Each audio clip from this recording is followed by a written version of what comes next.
अब आपका सिलेबस जो है वो पूरा होने जा रहा है। हमने 1 साल का सफर पूरा किया। बहुत सारे अनुभव रहे होंगे, आप लोग अपने अनुभव शेयर कर सकते हैं। अब हम इस वर्ष का जो हमारा सिलेबस है उसके अंतिम पड़ाव में हैं और 3 लेक्चर हमारे ये बचे हुए हैं जो हम एनवायरमेंट इकोलॉजी के करंट अफेयर्स से लेकर के आ रहे हैं। कुछ लोग अभी 3 दिन बाद जो है फिर हमारे साथ नहीं रहेंगे, लेकिन वो लोग अपनी तैयारी करते रहेंगे और YouTube पे जो हम लोग लेक्चर डालते हैं वो आप रेगुलर देखते रहें।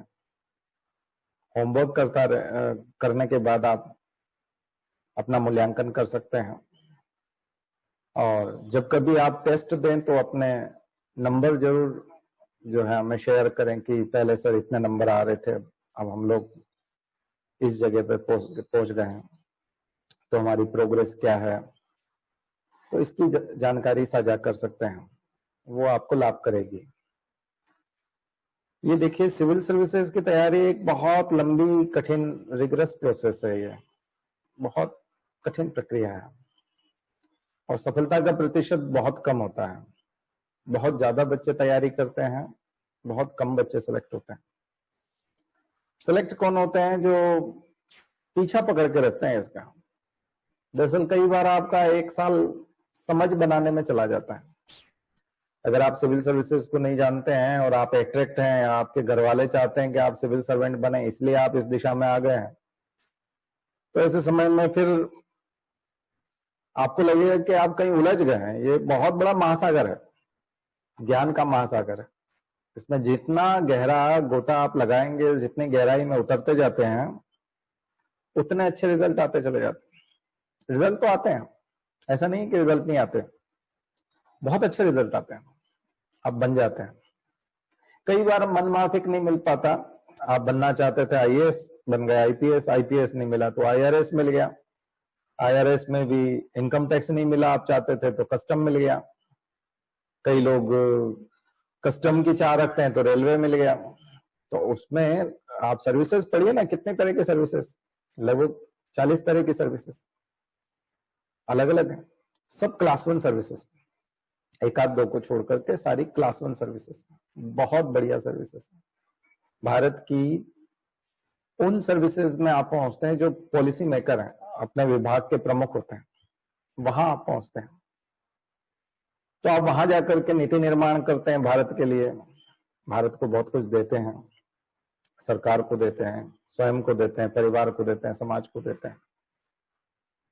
तो इतना बड़ा संचालन करने के लिए साधारण परीक्षा कैसे हो सकती है? आप पूरा पुलिस में जाएंगे तो लॉ एंड ऑर्डर आप मेंटेन करते हैं, प्रशासन में जाते हैं तो आप सारी चीजों को देखते हैं। तो आप एक बहुत जिम्मेदार प्रशासक के रूप में विकसित होते हैं। तो सिविल सर्विसेज की परीक्षा आप में वो सारे गुण देखना चाहती है और उन गुणों को प्राप्त करने के लिए सबसे पहले जो साधारण तरीका है, अब यदि किसी व्यक्ति को देश में छोड़ दिया जाए कि आप सिविल सर्वेंट ढूंढ करके लाइए, तो वो तो करप्शन भी कर सकता है।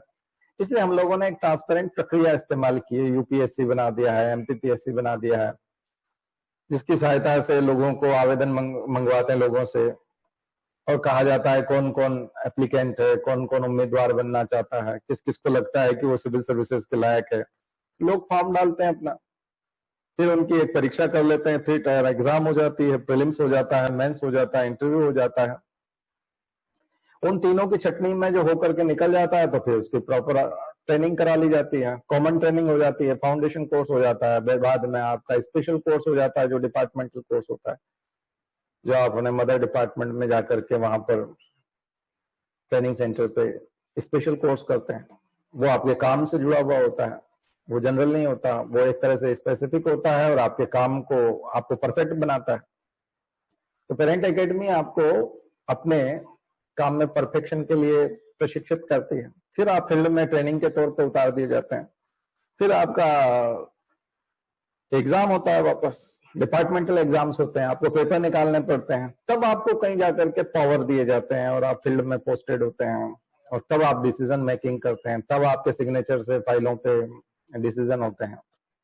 तो ये पूरा प्रोसेस है जिसमें आप सीखते रहते हैं। इसके अलावा भी मिड टर्म ट्रेनिंग्स होती हैं, जब 4-5 साल की सर्विस होती है तो फिर आपको ट्रेनिंग पे बुलाया जाता है, फिर 2-3 साल की सर्विस के बाद फिर ट्रेनिंग पे बुलाया जाता है। पहले फॉरेन ट्रेनिंग भी थी, आजकल वो बंद कर दी, लेकिन तरह तरह की ट्रेनिंग थी। पहले विदेश भेज करके भी ट्रेनिंग कराई जाती थी, अभी गवर्नमेंट ने उसको थोड़ा सा कम कर दिया है, लेकिन ये बहुत टाइट शेड्यूल है। और इस प्रोसेस में आने के लिए यदि आप सोचते हैं कि हम थोड़ा बहुत कुछ पढ़ लें और इधर जैसे 20 क्वेश्चन पढ़ करके और छोटे छोटे पेपर्स पढ़ करके और आप जो है कॉलेज का एग्जाम निकाल लेते हैं, यूनिवर्सिटी में एमए कर लेते हैं, बीए कर लेते हैं, उस तरह से यदि आप सोचते हैं कि इसका है, नहीं, इसका तैयारी में आपको डूबना पड़ता है, और इतना डूबना पड़ता है कि आपके अंदर वो सब चीजें दिखाई देने लगती है, ऑफिसर वाला लुक आने लगता है, आप महसूस करने लगते हैं, आप एम्पावर महसूस करते हैं। ज्ञान आपके अंदर जब आता है तो आपके चेहरे पे वो सब चीजें दिखाई पड़ती है, आपकी बॉडी लैंग्वेज में दिखाई पड़ती है। आप कहोगे ठीक है हमको दिखाई पड़ेगी, नहीं, आपके घर वालों को भी दिखाई पड़ेगी। जो लोग इस परीक्षा को उतना नहीं जानते, उनमें वो भी आपके अंदर परिवर्तन देखेंगे। लोग सलाह लेने लगते हैं आपसे, घर परिवार के लोग सलाह लेने लगते हैं, बाहर वाले लोग सलाह लेने लगते हैं, और आप सॉल्यूशन करने लगते हैं, आप हल देते हैं, आप उन चीजों का हल देने लगते हैं। अब ये सब चीजें यदि नहीं हो रही है जीवन में, इसका मतलब पढ़ाई कहीं ना कहीं ठीक से नहीं हो रही है।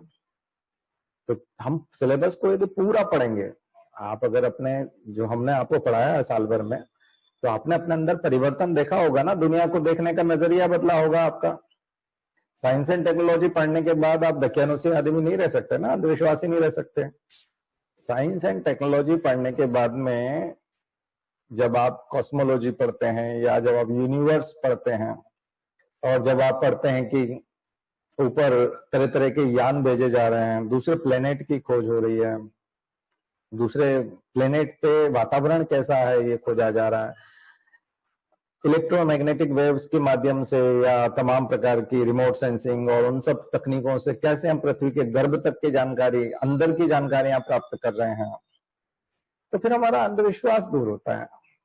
ज्ञान के इस महासागर में जितना हम गहरे उतरते जाते हैं, हमको कुछ चीजें समझ में आने लगती है, और जब ये समझ हमारी विकसित होती है और बढ़ती है, तो इसका सबसे ज्यादा असर होता है, विनम्रता आती है।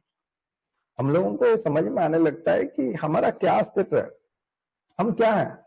केवल एक कोरोना महामारी का आपने देखा कितना हम लोगों ने उसका असर देखा, लोगों में दार्शनिकता आ गई, लोग बोलने लगे देखिए एक वायरस नहीं हमको घरों में बंद कर दिया, वायरस का प्रकोप देखिए।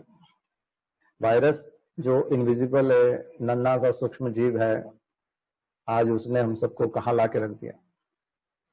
हम सब घरों में बंद हो गए, लॉकडाउन हो गया, पूरी इकोनॉमिक एक्टिविटीज रुक गई। तो ये जानकारी वायरस की जब आई और जिस तरह से उसने अपना प्रकोप फैलाया और सब लोगों को लगा, तो आज ये जानकारी इस रूप में आई ना कि हमारे अंदर एक विनम्रता आई, हम प्रकृति को, ईश्वर के न्याय को, उसको समझने लगे। लेकिन अगर हम जानकारी नहीं रखें तो साइंस एंड टेक्नोलॉजी का जो आपको लेक्चर लिए गए, आप लोगों को बहुत सारे जो ये हम लोगों ने समझा, इन्वायरमेंट इकोलॉजी, मैं बात कर रहा था कि साइंस एंड टेक्नोलॉजी को जब आप पढ़ते हैं तो कितने गहराई में उतरते हैं साइंस के, और आपको उसकी बारीक चीजें जो है समझ में आने लगती है। टेक्नोलॉजी को जब हम जानते हैं तो कितना हमारा एनलाइटनमेंट होता है। और खास करके मैं बात बता रहा था इन्वायरमेंट इकोलॉजी। इन्वायरमेंट इकोलॉजी, अब देखिए मैं आपको दो चीज बता दूं, ये सारा हमारा ज्ञान, अच्छा ये बताइए, थोड़ा सा एक समझ विकसित करें हम लोग कि प्रशासनिक अधिकारियों की नियुक्ति जब होती है तो उनको जीवन भर अच्छी सुविधाएं देनी पड़ती है, जीवन भर उनको पेमेंट देना पड़ता है, सैलरी देनी पड़ती है, बाद में उनको पेंशन देनी पड़ती है। तो ये इतने अधिकारियों को रखना और इतनी बड़ी संख्या में अधिकारियों की तैनाती करना और फिर उनका सबका जीवन भर का खर्चा ओढ़ना, यानी कि सरकार देती है ना, तो हम लोगों से टैक्स लेती है और सरकार उनको तनख्वाह देती है। तो क्या ऐसे लोग हमारा ध्यान रख पाते हैं, प्रॉपर ख्याल रख पाते हैं?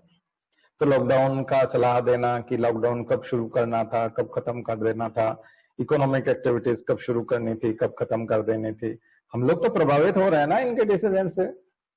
शासन से आप अपेक्षा मत कीजिए कि वो डिसीजन लेता है, शासन नहीं लेता, प्रशासन सलाह देता है और प्रशासन के माध्यम से इंप्लीमेंट होती है सारी सलाह। सलाह भी वही देता है, शासन घोषणा करता है और फिर प्रशासन, यानी शासन मतलब गवर्नमेंट और प्रशासन मतलब एडमिनिस्ट्रेशन, प्रशासन फिर उसको इंप्लीमेंट करने के लिए सामने आ जाता है। तो जिम्मेदार कौन हुआ? सलाह किसने दी? प्रशासन ने, यानी एडमिनिस्ट्रेशन ने। गवर्नमेंट ने क्या किया? डिक्लेयर किया, उस सलाह को अप्लाई किया और फिर अप्लाई, दरअसल इंप्लीमेंट कौन करेगा? फिर प्रशासन करेगा। तो कुल मिलाकर के प्रशासन के दिमाग की उपज को प्रशासन ही कार्यान्वित करता है, इंप्लीमेंट करता है। तो फिर जिम्मेदार कौन हुआ? प्रशासन हुआ। तो ये जो जिम्मेदारी होती है, ये जिम्मेदारी निभाने लायक व्यक्ति बनता कब है, कैसे बनता है? क्योंकि उसको तो जीवन भर तनख्वाह दी जाएगी। तो इतना आसान है क्या? आप किसी शहर के तहसीलदार या एसडीएम या कलेक्टर के हाथ में कितने लोगों की जान है, वो क्वारंटीन कर रहा है कि नहीं कर रहा है, क्वारंटीन सेंटर के क्या हालात हैं, वो कंटेनमेंट जोन बनाने की घोषणा करता है कि नहीं, वहां लोगों को आने जाने देता है कि नहीं, किस प्रकार से वो सब्जी वालों को, दूध वालों को या दूसरी दुकान वालों को छूट देता है। तो हमारे यहाँ जैसे राशन पानी की व्यवस्था की थी भोपाल में कि राशन जो है आपको घर पहुंचा दिया जाएगा, तो क्या घर पहुंचाया गया? नहीं, तो फेल हो गया वो सिस्टम। तो फिर आपने क्या बिल्कुल भी तैयारी नहीं की थी? कम से कम 100 राशन वाले दुकान वालों की मीटिंग कर लेते ना कलेक्टर, तो भी बहुत अच्छे से सफलतापूर्वक इसको संचालित किया जा सकता था, लेकिन आपने नहीं किया ना। तो कुल मिलाकर के एडमिनिस्ट्रेशन जो है वो जिम्मेदार होता है हर चीज के लिए। तो आपको 2 चीजें मैं बता देता हूं, जीवन में आप तैयारी करेंगे, आप हमारी सलाह में रहेंगे, हमारे मार्गदर्शन में रहेंगे, कितने लोग रहेंगे? हो सकता है 30-40 लोग जो है हमारे इसमें कंटिन्यू करें इस कोर्स को। कुछ लोग करते हैं, हर साल जो है 50% तक लोग जो है वो इस कोर्स को कंटिन्यू भी करते हैं। लेकिन आप में से कितने लोग इसको कंटिन्यू कर पाएंगे? कई बार घर वालों का समर्थन नहीं होता, कई बार परिस्थिति नहीं होती, कई बार आदमी 1 साल में ये पाता है कि मैं इस परीक्षा के लायक नहीं हूं, जबकि ऐसा नहीं होता, परीक्षा के लायक सभी होते हैं। बस ये है कि कौन कितना धैर्य रख पाता है। पीएससी का फुल फॉर्म हम जो लोग बताया करते थे वो यही था, patience, sacrifice and continuity. PSC का मतलब ये हम लोगों ने इसका वो बनाया था पढ़ते समय कि पेशेंस, सैक्रिफाइस और कंटिन्यूटी, यानी आपको लगातार पेशेंस रखना पड़ेगा, धैर्य रखना पड़ेगा, सैक्रिफाइस करने होंगे, मन मुताबिक खा नहीं पाएंगे, मन मुताबिक जगहों पर जा नहीं पाएंगे, मन करेगा बाहर घूम आए लेकिन पढ़ना पड़ेगा, और कंटिन्यूटी, निरंतरता बनाकर रखनी पड़ेगी। आप 1-2 महीना आप छूट जाइए, पढ़ाई से दूर चले जाइए, 2 महीना अगर आप पढ़ाई से दूर चले गए तो आप अपने आप को आउटडेटेड मानेंगे, ऐसा लगेगा जैसे आपने जिंदगी में कुछ पढ़ाई नहीं है, कभी खत्म हो जाता है, सब कुछ साफ हो जाता है। तो 1-2 महीना यदि आप सोचें कि ब्रेक ले लेते हैं, बहुत पढ़ लिए हैं, खत्म हो जाएगा। कई बार आपका उद्देश्य बदल जाएगा। कई लोग हमको जो आईएएस की बहुत बढ़िया तैयारी कर रहे थे, सिलेक्शन होता है 67 पर, 67 क्वेश्चंस, 65 क्वेश्चंस ठीक करने पर सिलेक्शन हो जाता है, आफ्टर माइनस मार्किंग भी। अगर आपने 100 भी अटेम्प्ट कर लिया और 67, 65 ठीक कर लिए तो आपका सिलेक्शन हो जाता है। और उनके जो है टेस्ट में या एग्जाम में 63 आए थे, 64 आए थे, बस निराश हो गए। 64 आए और बोले सर 3 क्वेश्चंस और ठीक हो जाते ना तो हम भी जो है मेंस देते। कई बार कुछ लोग मेंस देते हैं, 50-100 नंबर से रह जाते हैं, कई लोग 40 नंबर से रह जाते हैं। तो 2000 के आसपास जो आपका टोटल है उसमें से 40-50 नंबर क्या मायने रखता है? हर पेपर में यदि आप 5-5 नंबर बढ़ाएंगे तो आपका हो जाएगा पूरा टारगेट। लेकिन हताश हो जाते हैं, पहले रिजल्ट में ही हताश हो जाते हैं कि नहीं नहीं सर हमसे नहीं हो पाएगा, हम नहीं कर पाएंगे। कुछ लोग इंटरव्यू में जाके लटक जाते हैं, बहुत उम्मीद पाल लेते हैं, गलत बोर्ड मिल गया या उस समय में थोड़ा सा वो पेशेंस नहीं रख पाए, डिस्ट्रैक्शन आ गया, तो आप जो है बोर्ड के सामने घबरा गए थे, ठीक से जवाब नहीं दे पाए, कुछ जवाब गलत दे दिए, तो ऐसा लगता है कि हमारा नहीं हो पाएगा, हम में वो कॉन्फिडेंस नहीं है, हम में वो बात नहीं है। कई लोग इंग्लिश मीडियम रख लेते हैं तो इंग्लिश में उतना अच्छा बोल नहीं पाते हैं तो घबरा जाते हैं, जबकि ऐसा नहीं है। आप ठीक है जिस भी मीडियम में बोल रहे हैं वहां जवाब दे दीजिए, वो भी समझते हैं उस चीज को, उनको कौन सा इतना अच्छा आता है बेचारों को। बहुत सारे ऐसे लोग हैं वहां पर बोर्ड में जिनका खुद पैदल है, कोई ज्यादा फर्क नहीं पड़ता, काम चल जाता है, वो भी काम चला रहे होते हैं। उनको आप पूरा अपने मीडियम में जो बहुत अच्छी इंग्लिश बोलते हैं अगर वो तड़ातड़ बोलते रहते हैं तो उनको कुछ समझ में नहीं आता। ऐसे लोग बहुत सारे बैठ गए अभी। तो बहुत सारी अननेसेसरी जो है वो उलझन पाल लेते हैं, तनाव ले लेते हैं, और उसका नुकसान ये होता है कि फिर बाद में हमको वो बाइक लेके इधर उधर कुछ मार्केटिंग कर रहे हैं।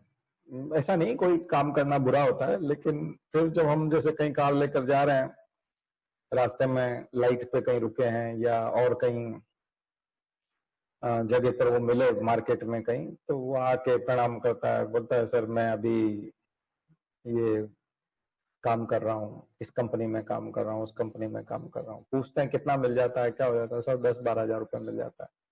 अभी लॉकडाउन के बाद तो अब ये भी एक बड़ी चीज हो जाएगी। लेकिन अपना रास्ता जो है वो बदल लेते हैं, घबरा करके बदल लेते हैं। देखिए ये ऐसे लोगों के लिए दुनिया नहीं है, दुनिया उसी के लिए है जो जिद करता है, दुनिया उसकी बात मानती है, दुनिया उसके पीछे चलती है। जिद करनी पड़ती है, हिम्मत करनी पड़ती है, और उस काम को अंजाम तक पहुंचाने की जिद आपके अंदर पैदा करनी पड़ती है।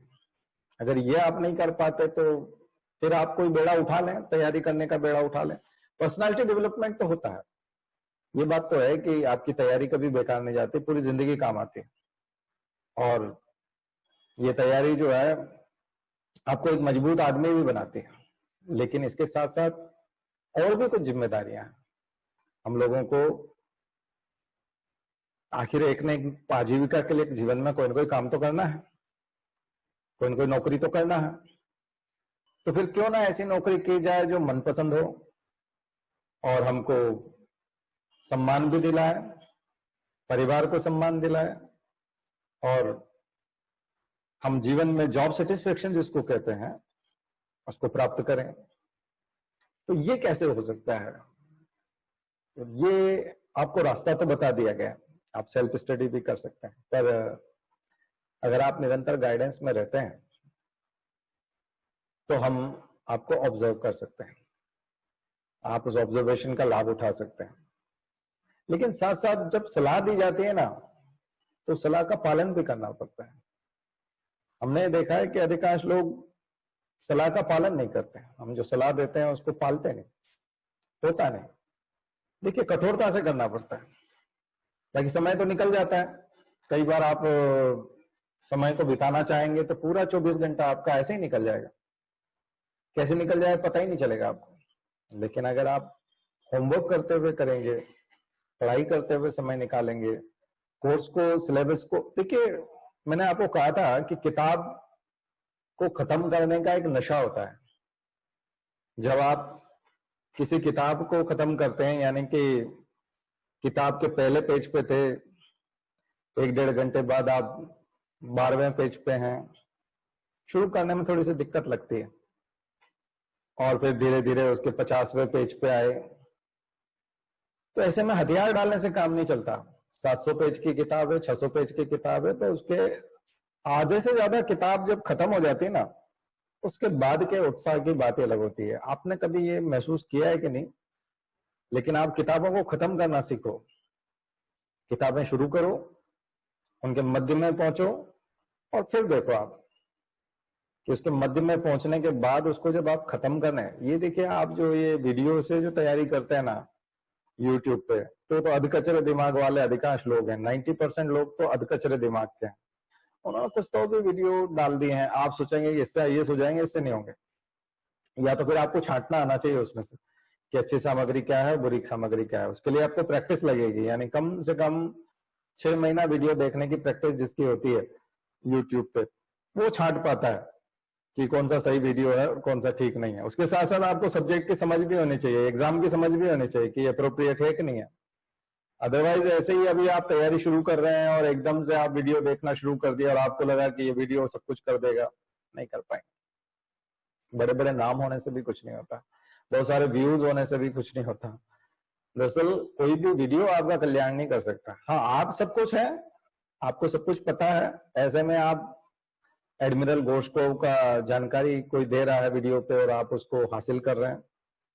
कुछ लोग काफी डेटा को और फैक्ट को ज्यों का त्यों रखते हैं, तो लोगों को रखने में आसानी होती है। जैसे कोई जहाज है तो उस जहाज की लंबाई कितनी है, इसकी क्षमता कितनी है, इसमें फ्यूल कितना आता है, इसका पावर क्या है, उसकी यूटिलिटीज क्या क्या है, और ये कब बनाया गया था, इसको कमीशन कब किया गया था, कब तक इसको ये रिटायर होगा। इस तरह की बहुत सारी जानकारी तारीख में होती है, टन में होती है, उसके ईयर में होती है कि कौन से साल में क्या हुआ था। तो ऐसे वीडियो जब आते हैं तो उसमें उसका कुछ नहीं होता, वो पढ़ रहा होता है उस जानकारी को, और वो जानकारी आप उस वीडियो में सुन रहे होते हैं। आपको लगता है कि हम भी पढ़ते तो अंततः यही पढ़ते, तो इसने बोल दिया, अब हमने सुन लिया, अब हमको याद हो गया। ठीक है, ऐसे कुछ वीडियो हैं और उसमें आप रॉ इंफॉर्मेशन है और वो इंफॉर्मेशन आपने देखी और जानने समझने की कोशिश की तो मिल गई आपको, ठीक है, हो गया। लेकिन मात्र उस जानकारी से उतनी सी चीजों से तो बात नहीं बन जाती। दरअसल प्रश्नों का जो तरीका है यूपीएससी का, एमपीपीएससी का अब जो होने जा रहा है, वो कुछ ऐसा तरीका है कि जिसमें आपसे एनालिसिस मांगते हैं, विश्लेषण मांगते हैं। वो ये देखते हैं कि भारत में जो हमारे पास जो लड़ाकू जो ये पोत थे और शिप्स थे और जो जो चीजें हम लोग INS Vikramaditya, INS Vikrant, INS Virat, इस तरह से अब जो हम लोग श्रृंखला की बात करते हैं, ये सब जो हमारे पास थे, तब हमारी कितनी ताकत थी, तब हम समुद्र पर कितनी ताकत रखते थे, तब हमारी जो मैरीटाइम बाउंड्री है उसकी ताकत क्या थी, और इसमें इंडिजिनाइजेशन कितना है, और अब इंडिजिनाइजेशन के बाद में, मेक इन इंडिया के बाद में हम कहां तक पहुंच गए हैं। हमारे पास हाइब्रिड शिप्स कितने हैं, कितने ऐसे हैं जिसमें आधी टेक्नोलॉजी हमारी और आधी जो है रशियन है या फ्रांस है या अमेरिका की है, और उस लेवल के प्रश्न ज्यादा होते हैं। तो केवल जो आप ऐसे जानकारी लेते हैं वो कभी कभी प्रीलिम्स में मदद कर जाता है, इसलिए प्रीलिम्स को उतना रिलाय नहीं किया जाता, इतना वैलिड नहीं माना जाता। नहीं तो प्रीलिम्स पास करने के बाद ही आपको सर्विस दे देते हैं, ऑब्जेक्टिव टाइप, फिर एनालिसिस करना सिखाता है। मेंस की परीक्षा में आपसे एनालिसिस मांगा जाता है, विश्लेषण मांगा जाता है, कारण मांगे जाते हैं, फिर उसके प्रयोजन मांगे जाते हैं, उद्देश्य मांगे जाते हैं कि वो प्रश्न क्यों पूछा गया, उस प्रश्न के पीछे एक बहुत बड़ा उद्देश्य होता है। तब आप पॉजिटिव निगेटिव सारा पर्सपेक्टिव देखते हैं, प्रोज कॉन्स देखते हैं, और फिर अपना एक बैलेंस्ड व्यू आपका मांगा जाता है कि आप इस पे एक समीचीन, आप क्या सोचते हैं, आप वो बताइए। जब आप इस तरह से उत्तर का प्रस्तुतिकरण करते हैं तो फिर उसके आधार पे आपको मार्क्स मिलते हैं। उसके बाद भी नहीं बचता ना, उसके बाद भी आपका इंटरव्यू होगा, साक्षात्कार होगा, एक तरह से पर्सनालिटी टेस्ट होगा कि वाकई में आप व्यक्ति कैसे हैं। हालांकि वो इतना विवादास्पद है, अभी इतना ज्यादा उस पर वो नहीं कह सकते कि वो बहुत अच्छी प्रक्रिया है और 100% सही है, लेकिन फिर भी प्रत्यक्ष आदमी को बैठ करके देखना और उसकी कॉपी देखना, बहुत अंतर होता है। कई बार वो बहुत अच्छा लिखता है, बहुत स्पीड से लिखता है, लेकिन सामने बैठ करके लगता है कि मतलब क्या करेगा ये बंदा। इसलिए एक दो बच्चे जो है अपने ऑप्शनल के बल पे और जो है बहुत ज्यादा मार्क्स ले आए, जैसे मैकेनिकल इंजीनियरिंग में मैंने आपको एक उदाहरण बताया था कि ये इलेक्ट्रिकल इंजीनियरिंग, मैकेनिकल इंजीनियरिंग में बहुत ज्यादा मार्क्स थे और जीएस में बहुत मामूली मार्क्स थे, और इंटरव्यू में उन्होंने उसको पनिश किया, बहुत कम नंबर दिए, उसके बावजूद वो सेकंड रैंकर बन गए, क्योंकि बहुत ही ज्यादा मैथमेटिक्स था और एक मैकेनिकल इंजीनियरिंग था, दोनों में बहुत ज्यादा मार्क्स होने की वजह से वो सेकंड रैंकर तक चला गया। तो कई बार लोग रैंक बना लेते थे, लेकिन अब क्या कर दिया, अब एक ही ऑप्शनल कर दिया, तो ऑप्शनल का अब इतना पावर नहीं बचा, अब जीएस का पावर उससे दुगना कर दिया। तो अब ऐसा व्यक्ति नहीं घुस पाएगा। जो व्यक्ति उस समय सेकंड रैंकर था, अभी वो बाहर हो जाएगा। अभी बाहर क्यों हो जाएगा? क्योंकि ऑप्शनल का पावर जो है वो कम हो गया। पहले ऑप्शनल 1200 नंबर का होता था, 600 नंबर का जीएस होता था, अब 1000 नंबर का आपका जीएस है। और ऐसे जो पहले 200 का था, अब 250 का हो गया। तो ऐसे का पावर भी बढ़ गया और जीएस का पावर भी बढ़ गया। जीएस के मार्क्स बढ़ गए। पावर बढ़ने से मतलब यहाँ मार्क्स बढ़ गए। तो उसका कंट्रीब्यूशन टोटल मार्कशीट में आप देखेंगे कि वो अब 1000 हो गया आपका जीएस और 250 वो हो गया। अब ये केवल 500 बचा है, ऑप्शनल पेपर 500 बचा है। इसका मतलब ये है कि अब अगर किसी का ऑप्शनल बहुत अच्छा है और उसने आईआईटी में बहुत मार्क्स लिए थे और उसके बाद आईआईटी बीटेक में बहुत टॉप, वो ज्यादा अच्छा उसका सब्जेक्ट हो गया था, वो टॉपर भी था वहां पर, वही सब्जेक्ट उसने इधर ऑप्शनल में रख लिया, तो वो बाजी मार गया और सब कुछ उसने वो कर दिखाया। तो अब वो संभव नहीं है।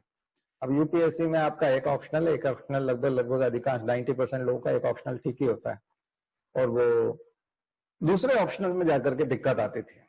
उसमें वो थोड़ा कमजोर होता था, उसकी कोचिंग भी लेना पड़ती थी लोगों को।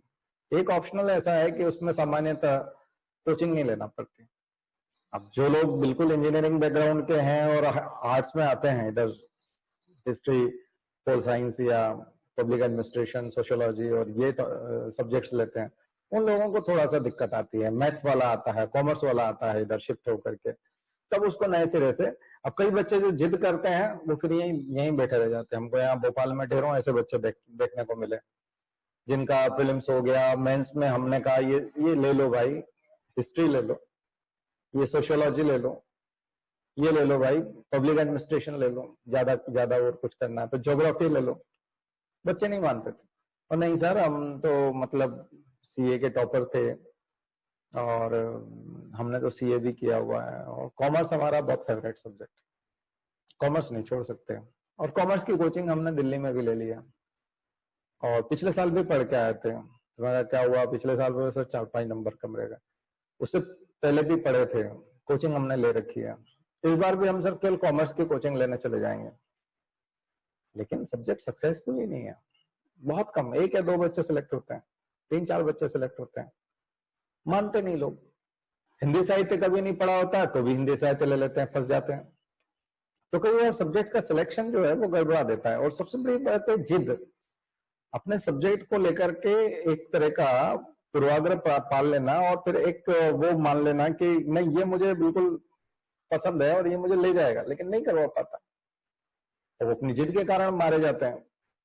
अब फिर वो दूसरे साल, तीसरे साल, चौथे साल तो फिर वो सलाह लेने नहीं आते और वही वाला सब्जेक्ट ले लेते हैं फिर से। वो सोचते हैं सर डांटेंगे कि 3 बार से जब तुम्हारा नहीं हो रहा तो फिर क्यों नहीं करते। तो 2.5-3 महीना अगर कोई हिस्ट्री पढ़ लेना, 2.5-3 महीना सोशियोलॉजी अच्छे से पढ़ ले, 3 महीना बता रहा हूं मैं आपको, आज जिस सब्जेक्ट को पढ़ रहे हो आप 5-5-6 साल और आपका एग्जाम नहीं निकल रहा, आप 3 महीने के लिए नया सब्जेक्ट पढ़ के तो देखो, इतने मार्क्स आएंगे आप सोच नहीं पाएंगे।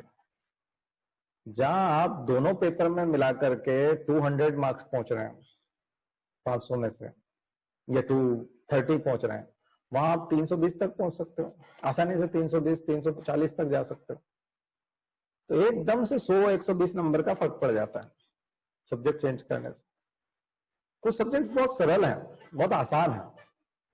हिस्ट्री है जैसे, हिस्ट्री के नोट्स कितने होंगे, एंशिएंट के नोट्स देखने जाओगे तो इतने नोट्स हैं, इतना ही नोट्स आपका मेडिवल का हो जाएगा, मॉडर्न हिस्ट्री का इतना ही है। इनमें से 50% पार्ट तो आपको पढ़ना ही पड़ता है, वैसे ही पढ़ना पड़ता है, जीएस के लिए पढ़ना पड़ता है। 50% और तैयारी हो गई, वर्ल्ड हिस्ट्री जो है थोड़ा सा और डीप में हो जाता है, बस हो गया काम, इतने में मार्क्स आ जाते हैं, बहुत ज्यादा फैलाव नहीं हो सकता।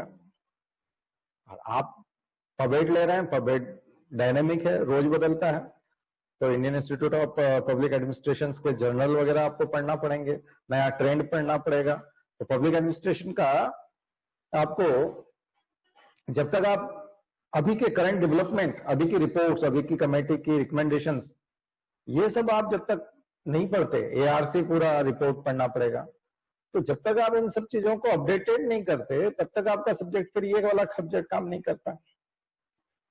कुल मिलाकर के ये है कि ऑप्शनल बहुत बड़ा रोल प्ले करता था पहले, लेकिन अब कम है। अब मान लीजिए किसी ने जीएस और एसए और इंटरव्यू वाला पार्ट बहुत अच्छे से कर लिया, तो अगर 40-50 नंबर कम भी हैं सब्जेक्ट में, ऑप्शनल में, तो भी वो बाजी मार जाएगा और आईएएस हो जाएगा। पहले तो बहुत डिफरेंस आ जाता था, ऑप्शनल की वजह से लोग 200 मार्क्स का डिफरेंस डाल देते थे, 300 का डाल देते थे, तो बहुत बड़ा डिफरेंस होता था। अब उतना डिफरेंस नहीं लाया जा सकता। 1200 में गुंजाइश ज्यादा होती है, 500 में उतनी गुंजाइश नहीं है। अब आप 100-150 नंबर से 100 ज्यादा, बहुत ज्यादा अंतर कर सकते हो 40-50 नंबर का, ज्यादा अंतर नहीं कर सकते। तो आप सब्जेक्ट चेंज करें, अगर आपका सब्जेक्ट ठीक नहीं है तो सब्जेक्ट चेंज करें और अभी से उसकी तैयारी करें। जो लोग नए बच्चे हैं ऑप्शनल को साथ लेके चलें और ऑप्शनल को इस लायक बनाएं कि हम लोग 350 पहुंचेंगे और आसानी से पहुंचेंगे, किसी भी हालत में आपका सिलेक्शन हो जाए। और अगर हम ऐसी रणनीति नहीं बना पाए तो फिर दिक्कत है। तो हम लोगों को उचित रणनीति बनानी चाहिए, हम रणनीति बनाने में आपकी मदद करेंगे। आप जब भी ऑप्शनल के बारे में डिसीजन लें, बात कर सकते हैं और उसको सबको गहराई से लेना पड़ेगा। ये आपके अंग रहेंगे तैयारी के, इसलिए आप अकेले नहीं हैं।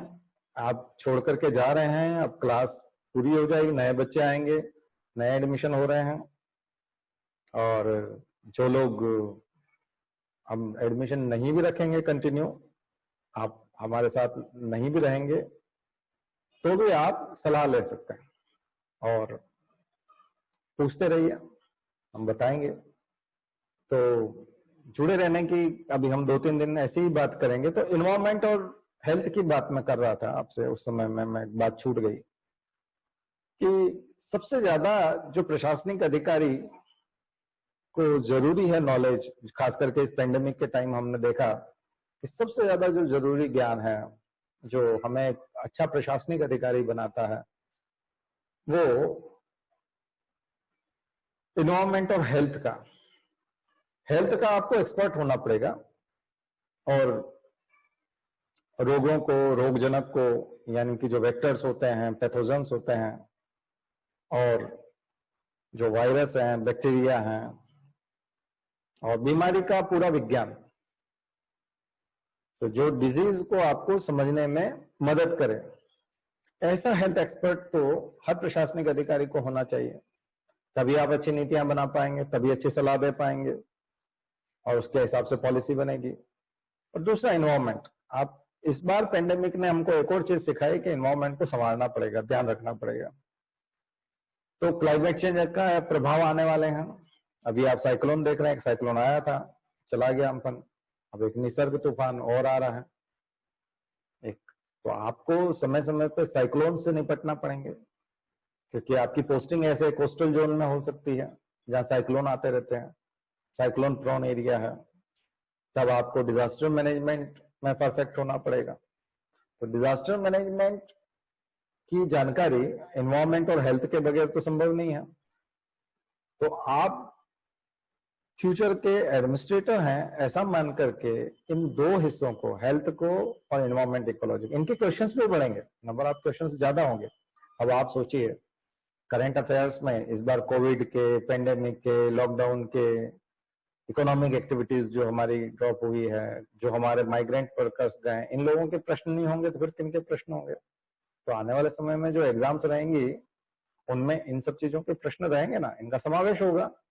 इन दिनों में जो वैक्सीन बनने जा रही है वो साइंस टेक्नोलॉजी वाला जो हिस्सा है, इसलिए science technology, science and technology, environment ecology और हेल्थ, ये ऐसा फील्ड है कि जो व्यक्ति इसमें इन्वेस्टमेंट करेगा अपने टाइम, तो अगर आप जीके पढ़ना चाहते हैं, अगर आप जीएस पढ़ना चाहते हैं, करंट अफेयर्स पढ़ना चाहते हैं, अपना अधिकांश समय इस फील्ड में देना चाहते हैं, तो आपको अपने समय का 60% इन 3 हिस्सों को जरूर देना चाहिए। बाकी आप कानून में दे सकते हैं, पॉलिटी में दे सकते हैं, दूसरी चीजों में दे सकते हैं, लेकिन ये जो 3 फील्ड बताया है इसमें आपको अधिकांश समय देना चाहिए। मुझे लगता है कि आप इन सब चीजों को फॉलो करेंगे। अभी 2 दिन और आप हमारे साथ हैं तो इसकी रणनीति हमारे साथ साथ बनाते जाइए, प्रोग्राम बनाइए, पूरा टाइम टेबल बनाइए, अच्छे से स्टडी कीजिए। मुझे लगता है आप निश्चित रूप से सफल होंगे और सिलेक्ट होंगे। बीच में मैदान मत छोड़िए, ध्यान रखिए, कंटिन्यूटी बनाए रखिए। वैसे भी आप कोई नया फील्ड चूज करेंगे तो फिर उसमें मेहनत करना पड़ेगी, उसको नए सिरे से करना पड़ेगा। तो जिसमें हमने मेहनत कर ली है, हम आगे बढ़ गए हैं, उसी को आगे बढ़ाइए, उसी को। हमारे साथ कुछ नहीं, हमारे साथ नए स्टूडेंट्स आ जाएंगे, हमको कोई दिक्कत नहीं है। लेकिन मैं चाहता हूं कि जो लोग इसमें अच्छा करने लगे हैं, पहले से बहुत अच्छा करने लगे हैं, और आप इतना आगे बढ़े हैं, तब रुकिए मत। हमको किसी दिन आप इस रूप में मत मिलिए कि ये हमारे पास कभी पढ़ा करते थे और आज आप हमको सफल लोगों की सूची में दिखना चाहिए। हमसे जिस तरह से सफल व्यक्ति मिलते हैं या हम उनसे मिलने जाते हैं कई बार, या जहां कहीं पर भी हमको पढ़ने को मिलता है, सुनने को मिलता है, न्यूज़पेपर में देखने को मिलता है, आज इनकी पोस्टिंग यहाँ हुई है, आज इनका ट्रांसफर यहाँ हो गया है, अब इनको ये नई जिम्मेदारी दी गई है, कई बार तारीफ आती है। तो हम लोग जो उसको जिस रूप में देखना चाहते हैं आपको, हम उसी रूप में आपको आज आपको शुभकामनाएं देते हैं, और आगे बढ़ने की आपसे आपसे हम उम्मीद करते हैं कि आप आगे बढ़ते रहेंगे, और आपके आगे बढ़ने की बहुत सारी मंगल कामनाएं देते हैं।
चलिए, तो ये आर्टिकल जो है IPCC inter government panel on climate change, उसके इम्पोर्टेंस को भी बताता है और क्लाइमेट चेंज के बारे में बहुत सारी बात करता है। New ethics for a sustainable planet, weighing the transnational challenge of climate change through the narrow lens of nationalism will only spell disaster। तो ये बोल रहे हैं कि आप इसको नेशनलिज्म के नजरिए से नहीं देख सकते, वो बहुत नैरो लेंस होगा। ट्रांसनेशनल है ये, सारी दुनिया को मिलकर के इस चैलेंज को स्वीकार करना पड़ेगा और सारी दुनिया मिलकर के लड़ेगी, हम ग्लोबल वार्मिंग से, क्लाइमेट चेंज से बहुत अच्छे से लड़ पाएंगे और जलवायु परिवर्तन में हम अपनी पृथ्वी को, प्लेनेट को बचा पाएंगे और मानवता को सुरक्षित कर पाएंगे। अगर ऐसा नहीं कर पाए तो फिर दुनिया तबाह हो जाएगी, जबकि लोग जो है इसको रीजनल तरीके से सोच रहे हैं। तो इसी को उन्होंने नेशनलिज्म के लेंस से आपको इसे नहीं देखना है, नहीं तो ये केवल डिजास्टर फैलाएगा। चलिए इसको करते हैं। So planetary perspective and ethic is now needed instead of a nationalism based one. तो आपको प्लेनेटरी पर्सपेक्टिव लाना पड़ेगा, पूरे प्लेनेट के बारे में सोचने वाली समझ विकसित करनी पड़ेगी to evolve truly sustainable land use and climate action policies. ठीक है, द लेसन फ्रॉम ब्राजील। तो ब्राजील में जिस तरह का अमेजोन बेसिन का हम लोग बात कर रहे थे, कल भी हमने लेक्चर में इसको लिया था, है ना, कि हमारे फेफड़े किस तरह से जल रहे हैं और किस तरह की ब्राजील में एक तरह से फायर डे मनाया जा रहा है और नेशनल हाईवे पे लोग इकट्ठे होकर के और किस तरह का तबाही मचा रहे हैं, कितने गुना तबाही मचाई गई है। पिछले सालों में भी फॉरेस्ट फायर की प्रॉब्लम रही है, लेकिन इस बार जो उसकी तीव्रता है और उसका जो लेवल है वो कितना ज्यादा है।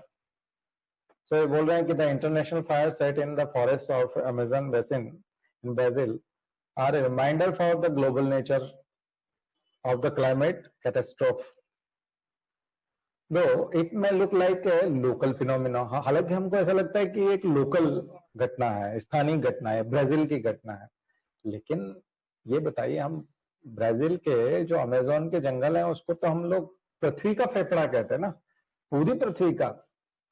तो मदर अर्थ की बात आ रही है ना, प्लेनेट की बात आ रही पूरी की पूरी।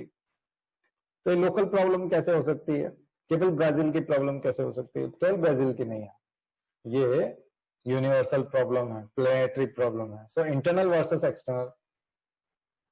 How tenable is President Bolsonaro's assertion that these fires are Brazil's internal matter? तो वो बोल रहे हैं कि ये जो आग लगी है जंगलों में, तो हमारा इंटरनल मैटर है। The whole world is terrified. President Trump has pulled the US out of the 2015 Paris climate deal. अब देखिए यहाँ 3 देशों की उदाहरण ये मैडम दे रही हैं अपने आर्टिकल में। वो बोल रही हैं कि देखिए पूरी दुनिया के लिए जो खतरनाक चीज है उसमें ब्राजील बोल रहा है कि बोल्सोनारो बोल रहे हैं कि हमारा इंटरनल मैटर है, और यूएस ने पेरिस क्लाइमेट डील से अलग कर लिया अपने आप को। 2015 में बराक ओबामा के समय में पेरिस क्लाइमेट डील में कितनी प्रोग्रेस हुई और कैसे उन्होंने अपने कंट्रीब्यूशन की बात की थी और अकाउंटेबिलिटी की बात की थी, और ट्रंप ने तो अपने आप को अलग कर लिया। तो इनका कहने का मतलब यह है कि ब्राजील उसको इंटरनल प्रॉब्लम बता रहा है, पेरिस क्लाइमेट डील से यूएस का अलग हो जाना, यानी यूएस अलग जा रहा है ना। And effective 2020 UK is playing A double game meanwhile. यहाँ जो यूके का फिर डबल गेम है, वो कभी अपने आप को ऐसा बताता है कि वो क्लाइमेट चेंज का मतलब एक तरह से हिमायती है, और कई बार वो बोलता है कि नहीं ऐसा नहीं होना चाहिए। तो ये जो डबल गेम यूके के द्वारा किया जाता है, तो कहाँ यूएस क्या कर रहा है, ब्राजील क्या कर रहा है, यूके क्या कर रहा है, ये सब क्या निजी समस्या है, क्या ये इंटरनल मामले हैं? नहीं, इनका कहने का मतलब ये है कि इससे पूरी दुनिया प्रभावित होने वाली, पूरा प्लेनेट हमारा प्रभावित होने वाला है। So European heat waves, nations of Europe are facing never before heat waves. पिछले साल जो आपने हीट वेव्स देखी थी यूरोप में, ऐसा कभी हुआ ही नहीं है। Greenland glaciers are melting as never before. Greenland में जो मेल्टिंग शुरू हुई वैसी कभी हुई नहीं। So there so 3 things happening: Brazil's disaster, US withdrawal and UK's double game. तो ये बोल रहे हैं कि वैश्विक समस्या के लिए तो कोई निजी, internal, domestic, ethnic, endemic problem नहीं हो सकती, ये तो होल वर्ल्ड की प्रॉब्लम है, पूरे प्लेनेट की प्रॉब्लम है। तो ये 3 उदाहरण आप दे सकते हो कि ब्राजील का डिजास्टर और उसका बोल्सोनारो को इंटरनल प्रॉब्लम मानना कि हमारी समस्या है, यूएस विड्रॉवल होना और बोलना कि हमारा अधिकार है, हम कुछ भी कर सकते हैं। यूके दो मुही बात कर रहा है, कभी फेवर में आ जाता है, कभी अगेंस्ट हो जाता है, मतलब कुछ क्लियर नहीं है। So what are the GHGs? The increased concentration of GHGs is due to energy, transport, and changes in land use patterns, etc. Deforestation, industrial agriculture, and desertification too are harming. तो GHG जो है वो कौन लेके आता है, कैसे होता है? तो एनर्जी सेक्टर में जो हम लोग काम कर रहे हैं, कोयला जला रहे हैं, ट्रांसपोर्ट में जो एमिशन हो रहा है, और changes in land use patterns, हम लोग एग्रीकल्चरल लैंड में कन्वर्ट करते जा रहे हैं या लैंड यूज पैटर्न चेंज कर रहे हैं, हम लोग कंक्रीट के मकान खड़े करते जा रहे हैं, रोड्स बनाते जा रहे हैं। तो ये ज्यादा से ज्यादा हम लैंड यूज जो चेंज कर रहे हैं, इससे GHG एमिशन बढ़ता है। डिफॉरेस्टेशन बहुत बड़ा, क्योंकि कार्बन सिंक भी खत्म होता है और बैरन लैंड तैयार होता है। एंड इंडस्ट्रियल एग्रीकल्चर, तो इंडस्ट्रियल एग्रीकल्चर मतलब लार्ज स्केल मोनोक्रॉपिंग करना, यानी कि किसी इंडस्ट्री के लिए जो एग्रो बेस्ड इंडस्ट्री होती है, उसमें आप एक ही तरह की क्रॉप को बहुत ज्यादा मात्रा में उगाते हो, तो उससे क्या होता है कि वो इंडस्ट्री की सप्लाई पूरी होती है, और इंडस्ट्री को सप्लाई करने के लिए कैश क्रॉप की तरह वो काम तो आती है, लेकिन मोनोक्रॉपिंग जो है वो GHG को बढ़ाती है। एंड डेजर्टिफिकेशन, मरुस्थलीकरण का बढ़ते जाना, ज्यादा से ज्यादा ऐसे क्षेत्र का जो पहले हरा भरा था, वेजिटेशन बहुत बढ़िया था, वहां पर जीरोफिटिक वेजिटेशन जो है वो इमर्ज होने लगता है, और जिसको हम जीरो सीर कहते हैं, जीरो सीर आने लगता है। सॉरी, जीरो सीर का उल्टा, जीरो सीर में तो प्लांटेशन बढ़ता है, न्यूडेशन पहले होता है और बाद में वो होता है, लेकिन जब आप डेजर्टिफिकेशन के लिए जाते हैं तो वहां पर जो खड़े हुए प्लांट्स हैं, वेजिटेशन चेंज हो जाता है और धीरे धीरे वहां डेजर्ट बन जाता है। जैसे हम बोलते हैं कि राजस्थान का जो डेजर्ट है वो मध्य प्रदेश की तरफ खिसकता हुआ चला आ रहा है। चलिए, तो ये नुकसान पहुंचाता है। सो IPCC special report on climate change and land, हमने आपको बताया था IPCC की जो स्पेशल रिपोर्ट होती हैं वो अलग अलग, वो कैसे बनती है, कौन बनाते हैं? दुनिया भर के यूनिवर्सिटीज के प्रोफेसर, साइंटिस्ट, रिसर्चर्स, सब एक्सपर्ट्स लोग बनाते हैं, और ये सारे अपने रिसर्च पेपर और इन सबको सबमिट करके बनाते हैं। It mentioned how sustainable land use is the only way humanity can survive climate change. तो एक तो मानवता बचाएगी और सतत विकास आपको यूज करना है। अगर सतत विकास के मार्फत जो है अगर आप लैंड यूज करेंगे तो हम बचा पाएंगे धरती को क्लाइमेट चेंज से। Since land is integral to human life, सबसे बड़ी चीज है लैंड जो है हमारा इंटीग्रल पार्ट है ह्यूमन लाइफ का, क्योंकि हम जो जिंदा रहते हैं, हमारा जो पोषण है, हमारी जो इतनी भी प्रगति है और हमारा जो पोषण है वो सारा का सारा लैंड से जुड़ा हुआ है। फूड है, वाटर है, लाइवलीहुड है, biodiversity, land use affects everything else. तो ये सारी की सारी चीजें, चाहे हम फूड लेते हो, फसल लेते हो, क्रॉपिंग करते हो, और वाटर का हार्वेस्टिंग, वाटर को हम लोग वो करते हैं वहां से, चाहे पेयजल के रूप में करते हो, चाहे हम इलेक्ट्रिफिकेशन के रूप में एनर्जी के सेक्टर में करते हो, या हम लोग हमारी आजीविका के लिए जमीन पर निर्भर करते हो।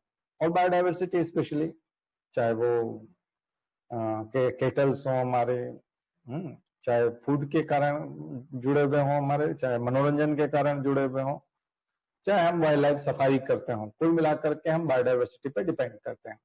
यहाँ तक कि वैक्सीन वगैरह के लिए भी, क्योंकि अधिकांश वैक्सीन जो हम फंजाई और उस पर करते हैं, माइक्रो ऑर्गेनिजम्स पे निकालते हैं, तो बायोडाइवर्सिटी का पार्ट है हमारी लाइफ में। तो ये सारी की सारी चीजें मिलकर के ह्यूमन लाइफ को प्रभावित करती हैं। इसलिए आईपीसीसी की जो स्पेशल रिपोर्ट है क्लाइमेट चेंज के ऊपर और एंड लैंड, ये आपको इस दृष्टिकोण से, इसकी कुछ 4-5 बातें, स्पेशली आप विकिपीडिया में जाकर के 5 पॉइंट भी निकाल सकते हैं इसके, ताकि जब कभी इस प्रकार का लिखने को आपको मौका मिले। देखिए अगस्त सितंबर के आसपास की न्यूज थी, उसके आधार पर लिखा हुआ आर्टिकल है। तो हमने साल भर की इंपॉर्टेंट एनवायरमेंट इकोलॉजी की सारी न्यूज को कवर करने की कोशिश की है, तो आपको ज्यादा दिक्कत नहीं आएगी। Depleted soils, decades of poor land management has led to degraded soils all over। तो जब हम बहुत सारे फर्टिलाइजर यूज करते हैं, इंसेक्टिसाइड यूज करते हैं या ऐसी चीजें करते हैं, तो डिप्लेटिंग होता है और डिप्लीशन होता है किसमें, सॉइल में। जैसे एक्सेस केमिकल्स, आवश्यकता से अधिक रसायनों का प्रयोग जो है वो सॉइल को खराब करता है। लो नंबर ऑफ फ्रेंडली इंसेक्ट्स, तो अगर इंसेक्ट्स जो है वो कम है, फ्रेंडली इंसेक्ट्स है ना जैसे बहुत सारे, और जैसे सबसे बड़ा तो किसानों का मित्र हम केंचुआ बोलते हैं, वो इंसेक्ट तो नहीं है, एनालिड्स है, लेकिन अगर केमिकल्स होंगे तो वो तो इंसेक्ट्स को भी मार देंगे, फ्रेंडली इंसेक्ट्स को भी और अर्थवर्म को भी, जो किसानों का मित्र है। Monoculture, all have reduced the quantum of useful local crops.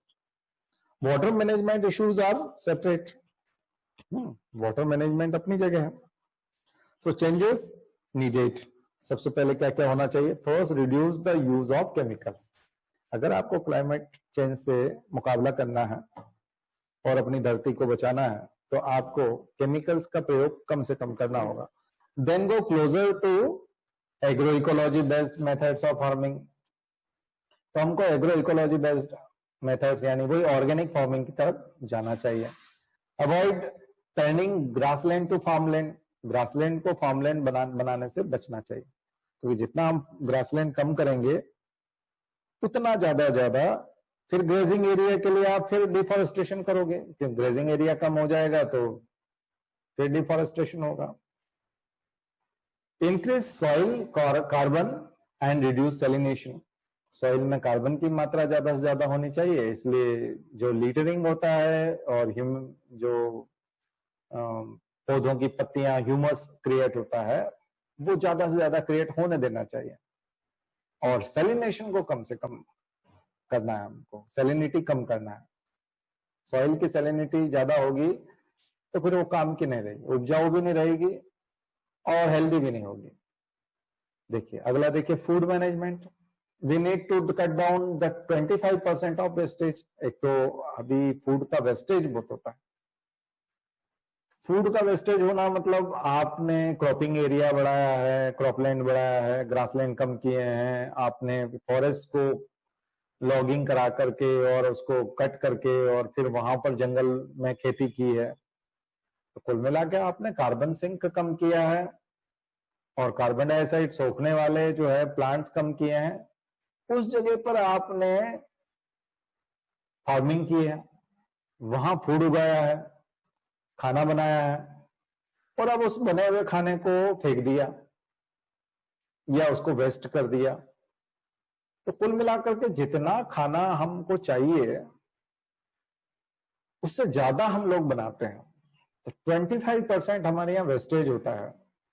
इसका मतलब हमने पर्यावरण का नुकसान ज्यादा कर लिया और उसका सदुपयोग नहीं कर पाए। उस नुकसान का सदुपयोग करना चाहिए ना। ठीक है, पर्यावरण, धरती हमारी माँ है और हमने माँ से पोषण प्राप्त करने के लिए उससे निवेदन किया, उसने निवेदन माना, लेकिन हमने ज्यादा पोषण, ज्यादा उससे प्राप्त करके कम जो है उपयोग किया और बाकी फेंक दिया। सो इन ओवरऑल फूड प्रोड्यूस जितना भी होता है उसका 25% वेस्टेज होना, इस वेस्टेज वाले परसेंटेज को कम करना होगा। बिल्कुल खत्म हो जाए बहुत अच्छी बात है, लेकिन जितना कम हम करेंगे उतना पर्यावरण की सुरक्षा होगी और ग्रीन हाउस गैस कम एमिट होगी। नहीं तो हम लोग जितनी ज्यादा खेती करते हैं, प्लोइंग करते हैं, टिलर लगाते हैं, ये सब करते हैं, तो उससे ग्रीन हाउस गैसेस निकलती हैं, मीथेन निकलता है। तो कुल मिलाकर के हम लोगों को वेस्टेज कम करना चाहिए इन ओवरऑल फूड प्रोड्यूस्ड, यानी कि जितना भी हम फूड बना रहे हैं। Lower meat consumption will help in a big way. ज्यादा से ज्यादा मीट खाएंगे लोग, तो देखिए क्या है कि जिस एनिमल का मीट खाया जा रहा है, लोग जिस एनिमल को खाते हैं उस एनिमल को बड़ा करने में कई साल लग जाते हैं, 2 साल लग जाते हैं, 4 साल लग जाते हैं।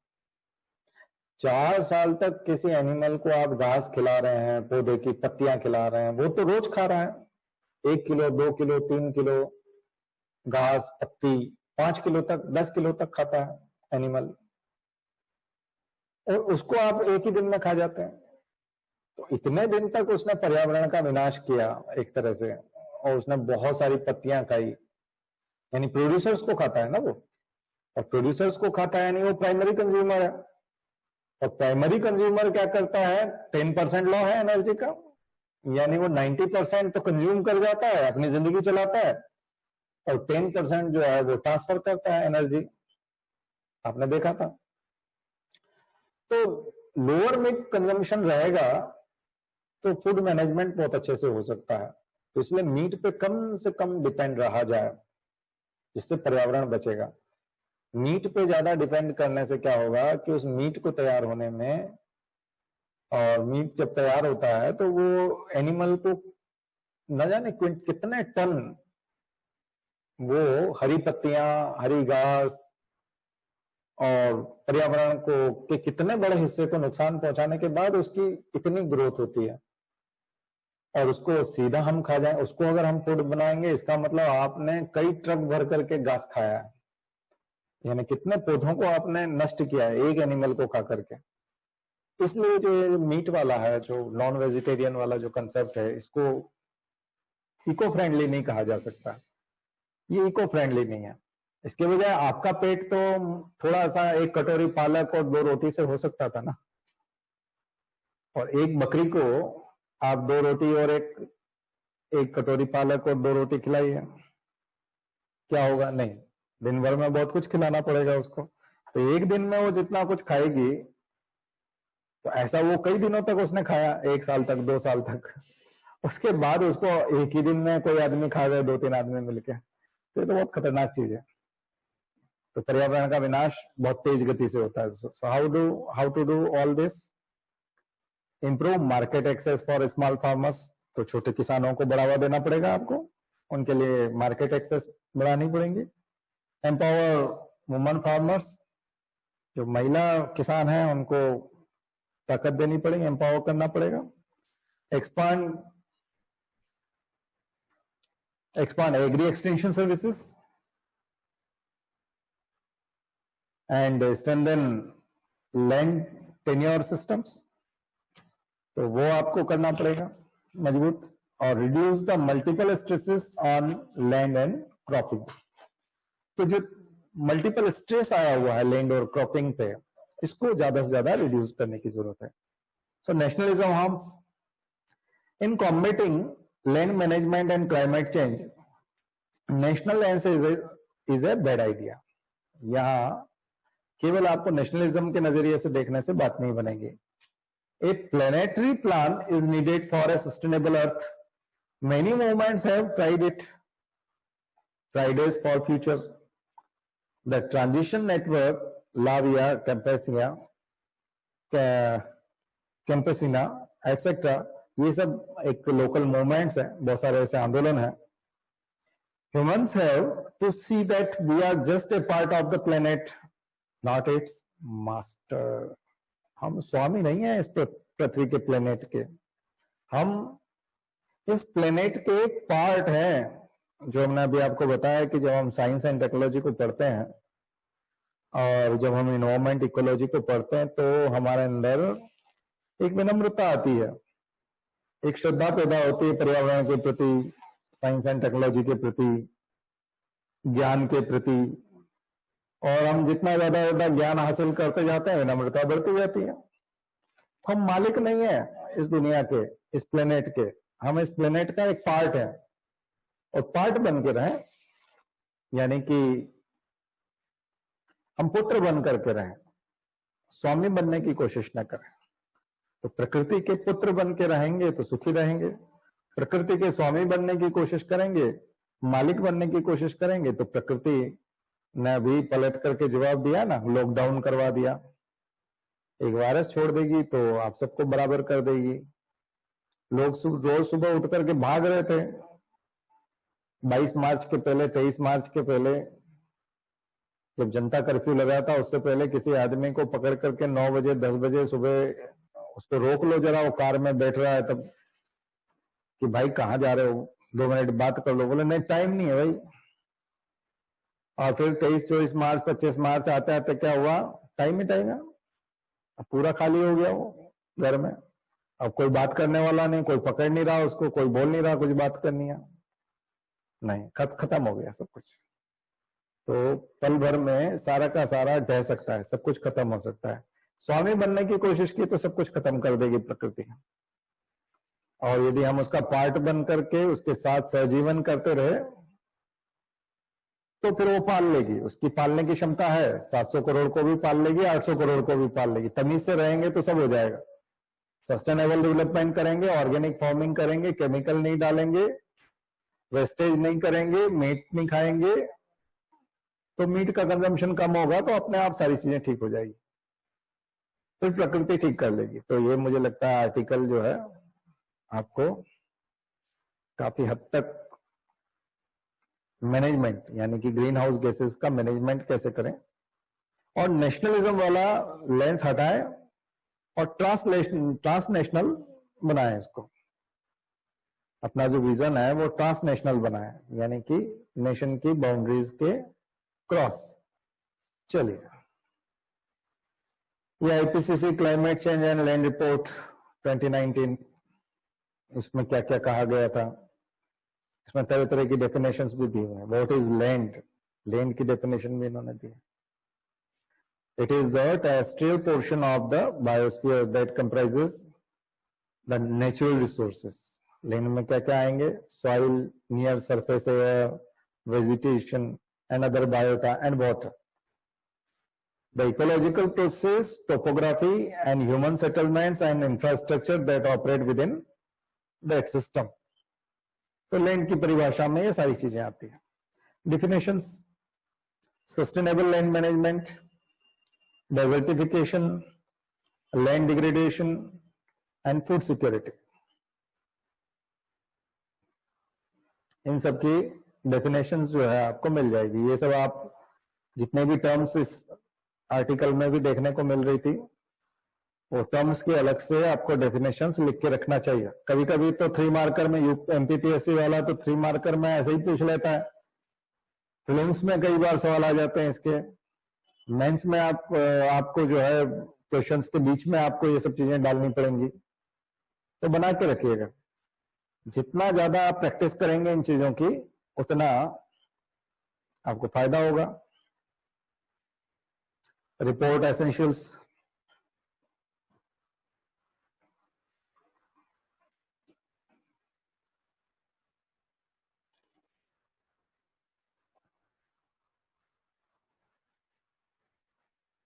ठीक है।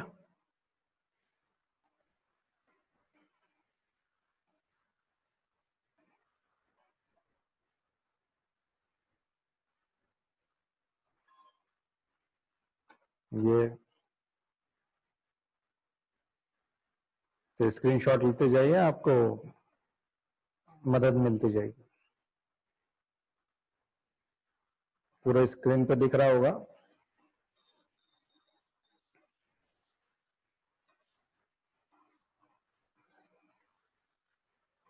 नोट करना चाहते हैं तो नोट भी कर सकते हैं, पर उसके लिए टाइम देना पड़ेगा आपको। जैसे हम इसको YouTube पे डालने की कोशिश करेंगे इस वाले लेक्चर को, कि आपको YouTube पे मिल जाए, देख लीजिए।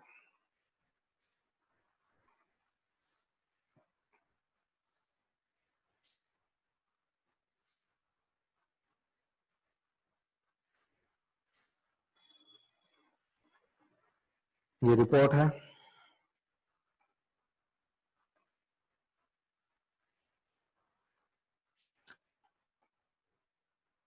An IPCC special report on climate change, desertification, land degradation, sustainable land management, food security and greenhouse gas fluxes in terrestrial ecosystem.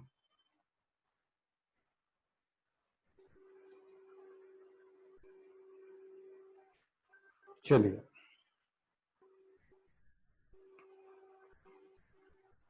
अगला आर्टिकल देखिए, how government set climate targets.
चलिए पढ़ते हैं।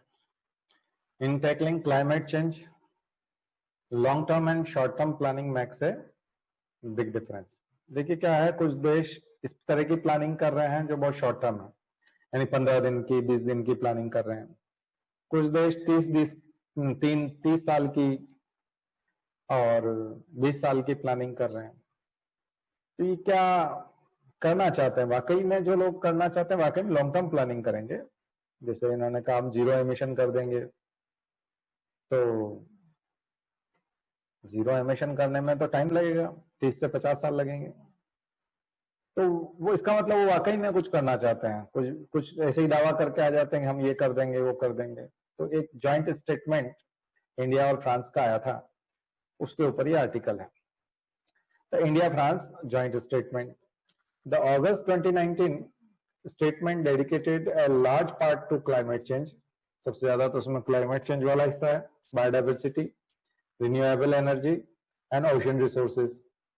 Both nations committed to new low carbon technologies. तो एक तो low carbon technology India को हमेशा जरूरत होती है, हम लोग इंपोर्ट ही करते हैं और ये करना भी चाहिए दो तरह से। एक तो मिटिगेशन वाली बात बताई थी, और एक जो है हम लोग बात करते हैं कि एक तो हम लोग तो मिटिगेट करेंगे और दूसरा एक हमको उसके साथ साथ जीने के लिए एडाप्टेशन, अनुकूलन करने के लिए।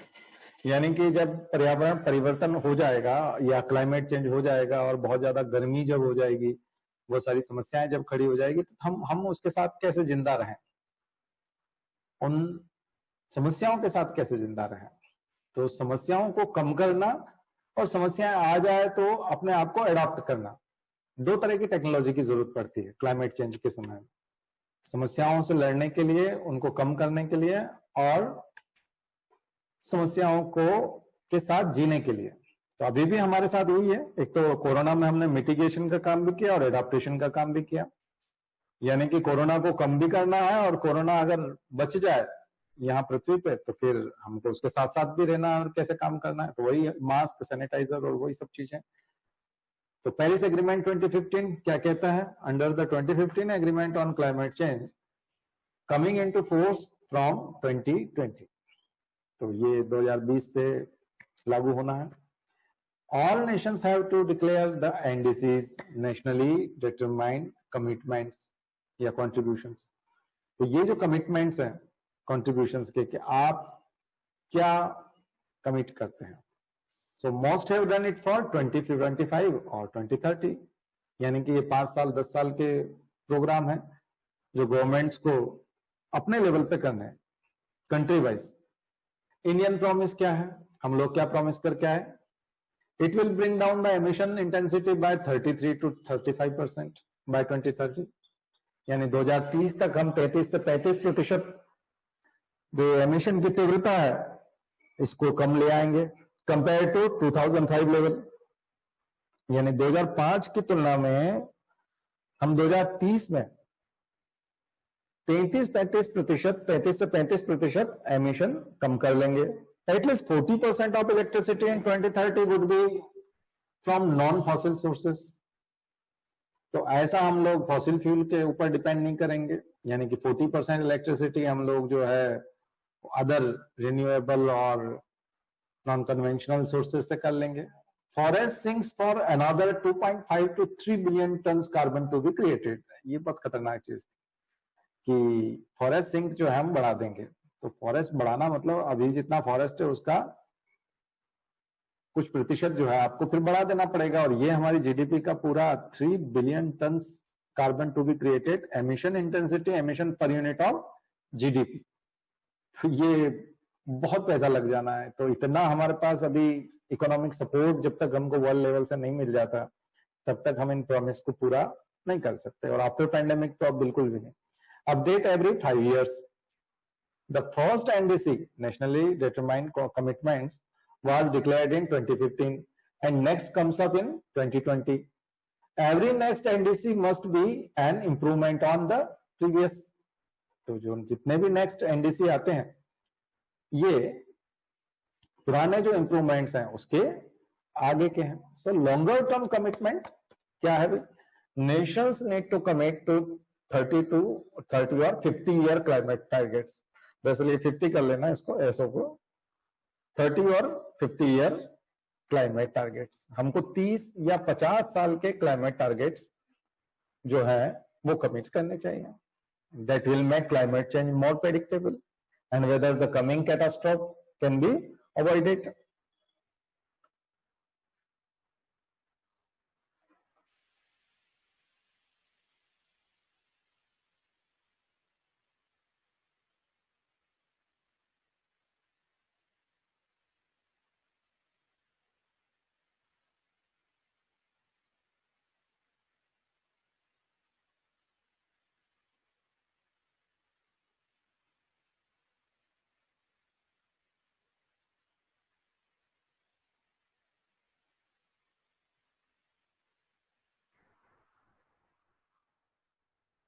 Why long?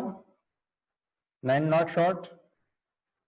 Long term commitment क्यों और short क्यों नहीं? Simple logic is that short term targets lack the sense of urgency and delay all ambitious actions. Later the task may be MAY कर लेना, may be so steep that we may not be able to do it at all. तो कुल मिलाकर के ये है कि हम इतनी जल्दी जल्दी कर क्या लेंगे, तो इसका मतलब है कि short term targets lack the sense of urgency, ये इसका मीनिंग है। सो बिग एमिटर्स कौन कौन है? All big emitter nations like China, US, European Union, India, Russia, Brazil, Australia must aim for net zero emissions by 2050। एक तो ये होना चाहिए लेखक के हिसाब से कि जितने भी बिग एमिटर्स हैं ये 2050 तक जीरो एमिशन कर लें। The EU is taking lead in 2018. It issued a plan to become climate neutral net zero emissions by 2050. तो EU ने अभी तक जो है इसके ऊपर प्लान बनाया 2018 में, और उन्होंने अपना एक प्लान इशू किया है कि हम पूरी तरह से न्यूट्रल हो जाएंगे इस मामले में, यानी कि नेट जीरो एमिशन पर पहुंच जाएंगे 2050। हमारे यहाँ टेक्नोलॉजी इतनी हम लोग डेवलप कर लेंगे कि जो कार्बन एमिशन है वो बिल्कुल जीरो हो जाएगा। UK makes a law, it has legislated to become a carbon neutral by 2050। तो यूके जो है इसके लिए कानून बना रहा है। India, a developing nation, it is not obliged to set stiff targets for reduction in the Paris deal, but on the whole, India is the third biggest emitter of GHGs. Should it commit to longer term plan when developed nations are not taking the lead in providing funding? तो कुल मिलाकर के ये है कि ये article जो है आपको मदद करेगा पेरिस क्लाइमेट डील के, खास करके इंडिया फ्रांस का जॉइंट स्टेटमेंट जो आया था, और इस जॉइंट स्टेटमेंट में एक जॉइंट अकाउंटेबिलिटी किस तरह से डेवलप हो और किस तरह का सहयोग जो है वो आपस में एक दूसरे को कर सकते हैं। तो पूरी दुनिया का, इससे पहले वाले आर्टिकल में हमने पढ़ा था कि ये नेशनल लेंस लेकर के, नेशनलिज्म वाले लेंस से, नैरो लेंस से काम नहीं चलेगा। ट्रांस नेशनल एफर्ट्स होने चाहिए, क्योंकि ये प्लेनेटरी एफर्ट जब तक नहीं होंगे, ग्लोबल एफर्ट नहीं होंगे, तब तक ये समस्याएं सॉल्व नहीं होगी। तो आज ये 2 ही आर्टिकल लेंगे, कल और बची भी जो इम्पोर्टेंट न्यूज है एनवायरमेंट इकोलॉजी की, कल और परसों की क्लासेस में उनको डिस्कस करेंगे। तो इसके साथ ही हम लोग जो है एनवायरमेंट इकोलॉजी के और कोर्स के समापन की तरफ जा रहे हैं।